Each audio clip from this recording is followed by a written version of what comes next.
Hello YouTube. Today's video is on the topic of how to prepare for auditions for a drum corps or a WGI group. I've seen a lot of the common mistakes. I've had students go to these camps and do things in the not ideal way to get a spot. I've seen people at camps that I attended do things in the not ideal way to get a spot. And intuitively, I did pretty much everything right to get spots, which is why at every world-class organization I marched, which was North Coast Academy, the Cavaliers, Carolina Crown, Cavaliers Indoor, every one of these groups, I went in having done all the things I needed to do to secure a spot and be undeniable. And I'll tell you what some of those things are. So the first thing, and this is a mistake many people make. You might be making this mistake right now. Put all your eggs in one basket. Don't have a fallback plan. Don't think about, what if I don't make this group, where am I going to march? Don't think about it. You can always fill a hole later. Opportunities will come up. Your goal right now, think about the group you want to march, all right? Make that your singular focus. And you know why? Because all the people at the camp who are going to get spots, I guarantee they made that packet and that audition their singular focus. I guarantee they weren't splitting their focus between 3 groups because they're thinking, well, I might not make it at the Blue Coats, so maybe I need to prepare a such and such packet, right? That's the thing. Just don't have that mindset of, well, I might get cut, so I have to learn another packet. No, learn one packet. And when I say learn the packet, let's talk about what that means. This is this goes along with putting all your eggs in one basket. As a player, think of the exercises that you could never unlearn. They're just a part of you, right? If you're a battery player, you could be on your deathbed, someone hands you sticks, you could play 8s, right? You're never going to forget 8s. If you're a mallet player, someone says play C major green scale, and you're like 92 years old at the nursing home, I bet you can play your C major green scale. It's part of you. It never goes away, right? Think of those exercises that are part of you that never go away. That is how well you need to learn the packet. It's not just be able to play through the packet so that you can show up at camp and play through the packet, because they're not going to just play the packet at camp. They're going to say, oh, yeah, we're going to do green, circle of fifths, left hand lead. Oh, now we're going to do it in minor. Now we're going to do it harmonic minor. Okay, now we're doing it with inside mallets. Okay, now we're doing it with a permutation. We're going to do a little crossover. This is the thing. They're going to do a lot of variations. So the exercise can't occupy your mental space. The exercise has to be second nature so that all of your processing power can be focused on whatever variation or whatever new thing you're doing. You should also prepare for these variations. Like, you should know your exercises in like 10 different ways, you know? Like, if you're playing green, know all the scales, know your minor scales, harmonic minor, know your different modes, know Mixolydian, Dorian, all the ones they might call out. Know it with left-hand lead. Know it with inside mallets, know it with 2 mallets, know it with outside mallets. Why not? Okay, so I think you guys get the picture. These exercises have to be second nature. It should take mental energy to do them wrong. If someone says, play this exercise wrong, it should take you a second, like, wait, how do I play it wrong? I've only played it right like 1,000,000 times. Okay, so maybe I'll miss this note. It should be hard to play it wrong. It should be so ingrained that it is right. Okay, so number 1, put all your eggs in one basket. Oh, I forgot. This also means you only learn one technique. Don't be learning like 3 different approaches because you're thinking about 3 different groups. Learn the one approach extremely well, okay? Like, if I want to go to the Cavaliers, I have to learn how to play the Cavaliers way. I have to learn the Cavaliers packet. I have to prepare for the Cavaliers audition, not a different audition, okay? So, put all your eggs in one basket. Number 2, be versatile.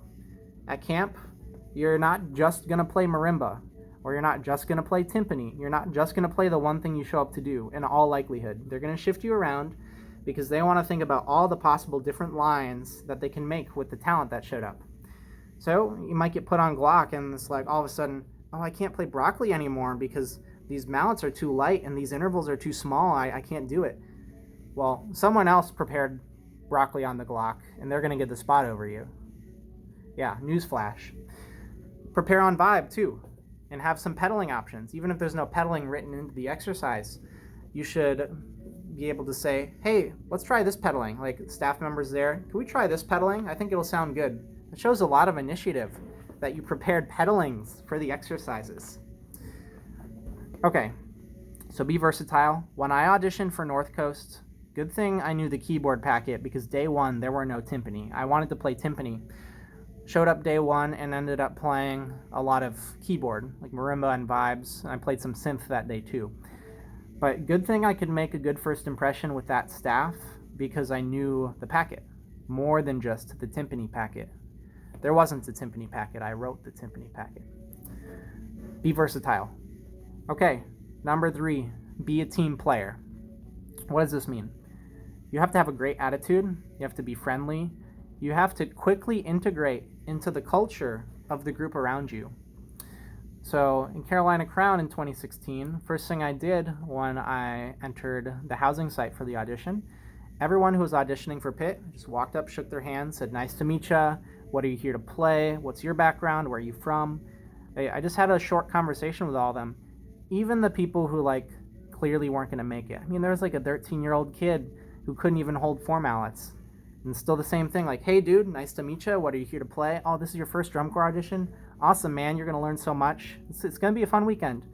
Be friendly and be approachable. Don't just be in the corner furrowing your brow, looking at your phone. You're about to spend 3 months with this group of people, okay? So you got to get to know them. And the staff do notice this. In my individual audition, granted I played extremely well because I was very prepared, because I did all the things I talked about from earlier. After my individual audition, one of the things Jim Ancona mentioned was, we really like how you get along with everybody, and we noticed you made an effort to meet everybody in the room. And I thought, okay, cool, so staff do notice these things. It's not just fake. Okay, so far recap. Put all your eggs in one basket. Be versatile. Be a team player. Number 4, you have to take comments well. The staff here, any organization, they're there to make you better. They're not there to make money.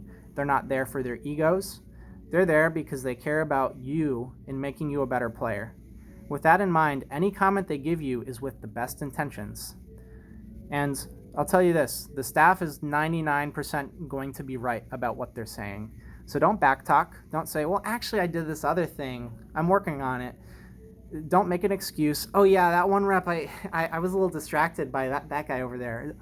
Don't make excuses. Don't backtalk. Thank the staff for their comment.